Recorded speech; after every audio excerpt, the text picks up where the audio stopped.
जय श्री कृष्ण मित्रों, नमस्ते। पिछले वीडियो में हमने देखा कि नारद ऋषि अपनी आंखों की ठंडक के लिए झगड़ा करवाने के लिए आते हैं और अभी वो मत्स्यगंधा को चाबी लगा रहे हैं। इसके आगे हम ये वीडियो में देखते हैं। काशी राजाए सकળ દેશના તેડ્યા ત્યાં નરેશ,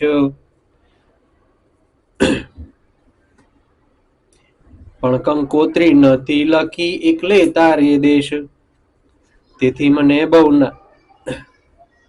ઝેર વ્યાપ્યું છે કોપ્યું અંતઃકરણ, મોકલ તારા ગાંગેવને કરી લાવે કન્યાનું હરણ। મત્સ્યગંધા કહે પેટના પુત્રો કરે ન કહીએ એમ, तो अरमान दीकरो छे ते कहूं माने केम। नारद जी आते हैं और मत्स्यगंधा को कहते हैं कि तेरे 2 बच्चों के लिए मैंने कन्याएं ढूंढ ली है। काशी नरेश है जो स्वयंवर कर रहा है, उसने सभी राजाओं को कंकोत्री लिखी है, सभी राजाओं को निमंत्रण भेजा है, पर हस्तिनापुर के राजा को नहीं भेजा है। तेरे दोनों बच्चों को उसने आमंत्रण नहीं भेजा है, तो तू एक काम कर, गांगे को जाके बोल, वो तेरे लिए वो तीनों लड़कियों का अपहरण करके लेके आएगा। तब मत्स्यगंधा कहती है कि नारद जी आप जो बोल रहे हैं महाराज, वो मैं कैसे करूं?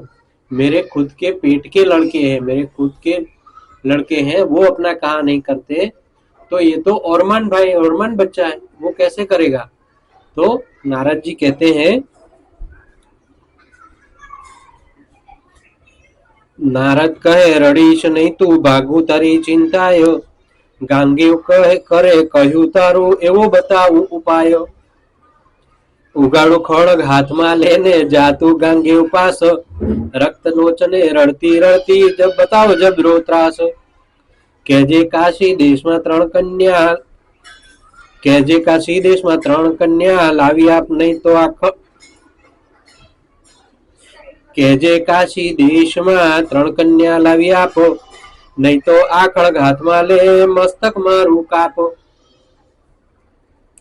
नारद जी को तो कहीं ना कहीं से झगड़ा करवाना था, वो अपनी बात देखते हैं, गांगे वो नहीं मानते हैं, तो वो सोचते हैं कि मत्स्यगंधा को तो मानना ही पड़ेगा। मत्स्यगंधा भी लगता है कि हाथ निकल जाएगी, तो वो उनको उपाय बताते हैं मत्स्यगंधा को कि तू एक काम कर, हाथ में खड़ग ले, खड़ग मतलब तलवार, तो हाथ में तलवार लेके गांगेय के पास जा और रोते हुए जाना और गांगेय को बोलना कि तेरे भाइयों के लिए तू यहाँ से काशी देश जा, काशी देश में जो स्वयंवर हो रहा है वो तीनों लड़कियों को तू लेके आ, और अगर तू नहीं लाता है तो ये खड़ग है उससे मेरा शीश काट दे।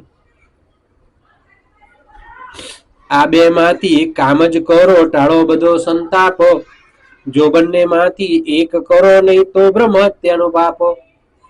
एटले सोगन ना भय थकी करशे तारू काम, जो कदी पूछे तो पण ना लेश मारू नाम। नारद जी को झगड़ा करना था, वो बोलते हैं तू मेरा नाम मत लेना, तू एक खड़ग लेके जा और जाके गांगेयों को बोल कि तू मेरा शीश काट दे या फिर वो कन्या काशी से लेके आ।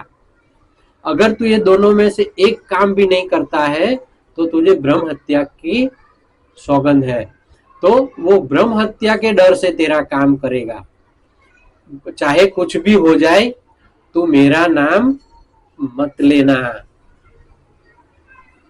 एम कहीने नारद ऋषि थया छे अंतर ध्यान, मत्स्यगंधाए खड़ग लीधुं निकળી ધરી અભિમાન। महाक्रोध लावी भोयरे आवी गांगेवने दीठी मात, गांगेवे दीठी मात, हा हा माजी हमारी सी बांडी छे बाजी एम कई जोड़ा हाथ। अब इतना बोल के रास्ता दिखा दिया नारद जी ने कि कैसे आग लगानी है, और गांगेव के पास जाके आपको क्या बोलना है। तो वो इतना बोल के नारद जी वहां से गायब हो गए। अब यहाँ मत्स्यगंधा ने एक खड़ग लिया, एक तलवार ली खुली और निकल पड़ी अपने बेटे गांगेय के पास। वो निकली गुस्से में और पहुंची भोयरे में। आई गांगेय के पास। गांगेय ने अपनी माँ को दिखा। अपनी माँ को देख के वो खड़े हो गए, हाथ में तो तलवार है और मुंह पे गुस्सा। गांगेय जी पूछते हैं, ये क्या हो गया माँ जी आपको? आपने क्या बात लगा रखी है ये? एम ऐसा बोल के गांगेय जी ने अपनी माँ को प्रणाम किए। मत्स्यगंधा कहे, सगी जनेता तुल्य गणे छे તું મને, પણ ઘણી ગભરાઈ છું માટે હું આવી છું તુજ કોને। કાશીની 3 કન્યાઓ લઈ આવ, નહીં તો મસ્તક કાપ, બેમાંથી એક કરે નહીં તો બ્રહ્મહત્યાનું પાપ। नारद जी जो सिखा के गए थे वही बात आके यहाँ मत्स्यगंधा ने गांगेय जी के सामने बोल दी कि तू खुद का, अगर मुझे अपनी माँ मानता है और खुद का बच्चा है तो तू मेरे लिए एक काम कर, तू काशी देश जा, कन्या का अपहरण करके लेके आ, नहीं तो ये खड़ग है ले और मेरा शीश काट दे। अगर ये दोनों में से एक भी काम तू नहीं करता है तो तुझे ब्रह्म हत्या का पाप है। बे बंधु छे तारा कुंवारा, नथी रे तू मन जाल्यू, गांगेय कहे समझ्यो माता नारदीए घर घाल्यू। मत्स्यगंधा कहे गमे तेम धारो ओरे मारा तन, गांगेय कहे लावीश कन्या काक थशे विघन। जैसे ही मत्स्यगंधा ने बोला कि तू ये नहीं करेगा तो तुझे ब्रह्म हत्या का पाप लगेगा, तो गांगेय जी समझ गए कि ऐसा तो मेरे साथ भी हुआ था। वो समझ गए कि ये कैसे भी कर लो। गांगेय जी ने ये समझ लिया कि ये नारद जी का किया धरा है, वो सब हमें भुगतना पड़ेगा। वो अपनी माता को बोलता है कि आप अपने भुवन जाइए, अपने महल में जाइए, मैं कुछ करता हूँ, पर ये कन्याएं लाने में कहीं ना कहीं कुछ ना कुछ तो विघ्न आएगा। सौनी आशा भगीने लावी, निशा से कन्याय, अपना घर में नुकसान लागशे ओरे मारी माय। मत्स्यगंधा कहे 6 लागे नुकसान पण कन्या लई आवो, गांगेय कहे जय सवारे स्थल तुम्हारे जाओ। गांगेय जी कहते हैं कि मैं कन्याएं लाऊंगा माताजी, वो कोड़ भरी कन्या है, वो उसको जबरदस्ती उठा के मैं लाता हूं अगर, तो अपने घर में कुछ न कुछ तो विघ्न होगा, क्योंकि मैं किसी के लक्ष्मी किसी के घर में लाके रख रहा हूं, तो उसका कोई ना कोई नुकसान हमें भुगतना पड़ेगा। मत्स्यगंधा कहती है कि कुछ भी हो जाए मैं इसके लिए तैयार हूं, पर मुझे कन्या चाहिए, काशी नरेश की वो कन्या चाहिए। गांगेय जी कहते हैं कि ठीक है माताजी, आप अपने भुवन जाइए, आराम कीजिए, मैं कल सुबह इसके लिए निकलूंगा। तमे स्थल जाओ मावड़ी, मत्स्यगंधा तव जाय, श्रोता जन सौ सांभळो, वदे वल्लभ कथाय, सियावर रामचंद्र की जय, पवन सुत हनुमान की जय। आद्य पर्व का 7वां कड़वा यहाँ समाप्त होता है। अब हम आगे देखते हैं 8वां कड़वा क्या होता है। वैशंपाये एण पेर बोल्या, सुन जन में जय राय, विस्तारी तुझने संभळावू, आद्य पर्व महिमाय। मत्स्यगंधा गई धाम एवे, रजनी થઈ છે જ્યારે, ભોજન કરીને ગાંગેયજી ગયો मत्स्यगंधा પાસે ત્યારે।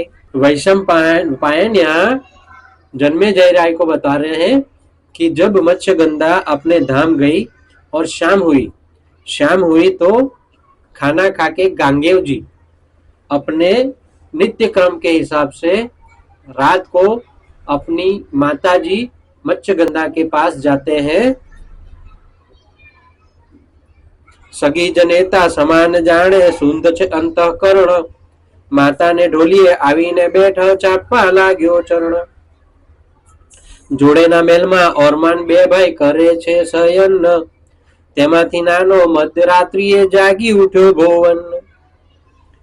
अब गांगेय जी जब आए अपनी माताजी के यहाँ, माताजी के पास बैठते हैं, वो उनके ढोलिए मतलब उसके पलंग के किनारे पे आके बैठते हैं। उनका अंतःकरण शुद्ध है अपनी माताजी के लिए, क्योंकि उनके लिए तो मत्स्यगंधा अपनी माँ ही है। पर क्या होता है, बाजू के भुवन में अपने ही 2 ओरमान भाई सो रहे हैं। आधी रात होती है तब एक छोटा भाई वहां से उठता है। मात ब्रात ने बात करता जाण्या थयो विपरीत विचार। जाड़ीથી જોયું ગાંગેવને દીઠ્યો કોપ્યો તે પરંપાર। ગયો મોટા બંધુની પાસે મનમાં ધરીને રોષ। કહ્યું કે આપણી માતા ભ્રાતમાં છે કુબુદ્ધિનો दोष। दिमाग सबके अलग अलग होते हैं, किसके दिमाग में कब क्या आ जाए कोई नहीं बता सकता। ऐसे ही यहाँ हुआ। गांगेव जी के लिए तो मत्स्यगंधा अपनी माता ही थी। वो तो आराम से अपने पैर दबा रहे थे और बातें कर रहे थे, कल सुबह मुझे कन्या लेने के लिए जाना है तो क्या करें। पर उन्होंने बोला था ना कि कोई ना कोई विघ्न आ सकता है।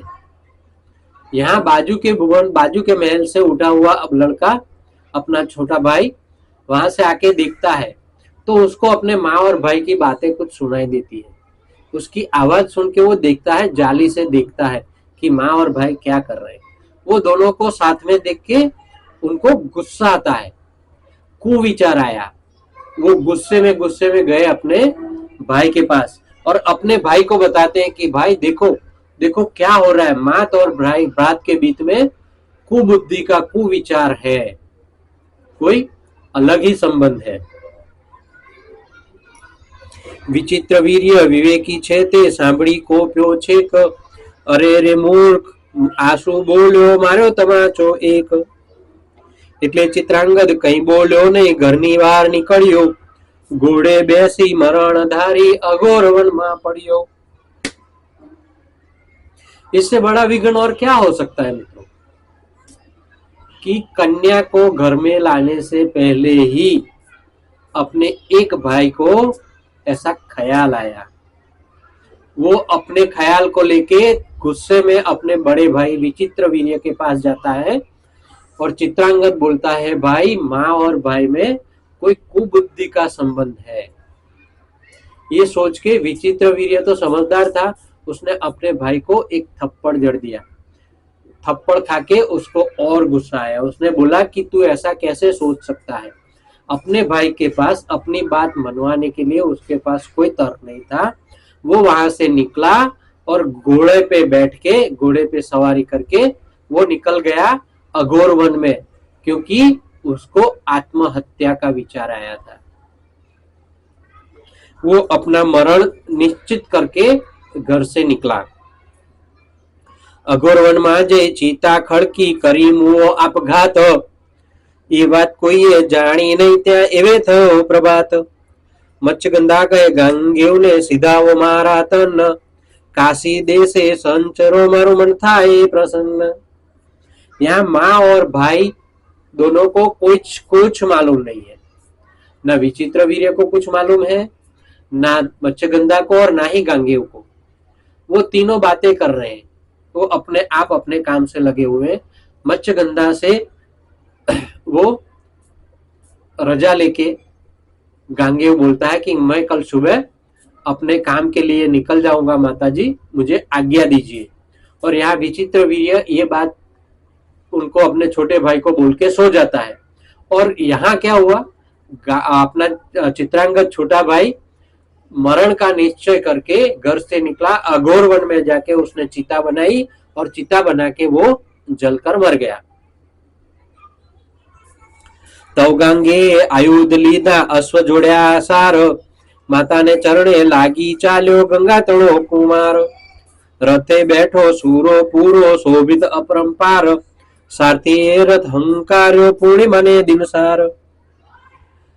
पूर्णिमा का दिन था। सुबह तैयार होके और अपनी माता जी का आशीर्वाद लेके गांगेव रथ तैयार लेके, जो खड़ा है सारथी उसके पास जाते हैं, रथ में बैठ के वो काशी की ओर निकल जाते हैं। दोस्तों इसके आगे क्या होता है हमें अगले वीडियो में देखेंगे। तब तक के लिए जय श्री कृष्ण, नमस्ते।